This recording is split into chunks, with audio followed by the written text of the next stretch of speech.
வணக்கம். எங்கடாக்கள் கடந்த வீடியோவில் நாம் யோகம் பற்றி பார்க்க தொடங்கினோம்.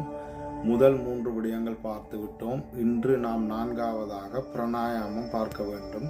இந்த பிராணாயாமம் என்பது எமது உடலில் ஓடுகின்ற மூச்சு ஓட்டமே பிராணாயாமம் எனப்படும். இந்த சுவாசம் 3 விதமாக பிரிக்கப்பட்டுள்ளது. இடகலை, பின்கலை, சுழிமினை என அவை அழைக்கப்படும். இந்த 3 விதமான சுவாசத்தையும் நமது உடலில் பழக்கப்படுத்துகின்ற பயிற்சியே பிராணாயாமம் எனப்படும். இதனைத் தொடர்ந்து பிரத்யாகாரம். இந்த பிரத்யாகாரம் என்பது எமது மனதில் இருவகையான எண்ணங்கள் உதிக்கும். ஒன்று நல்ல எண்ணங்கள், இனி ஒன்று தீய எண்ணங்கள். இந்த தீய எண்ணங்கள் உதிக்கின்ற பொழுது அவற்றை இல்லாமல் செய்து அதற்கு பதிலாக நல்ல எண்ணங்களை உதிக்க வைக்கின்ற பயிற்சியே பிரத்யாகாரம் என அழைக்கப்படும்.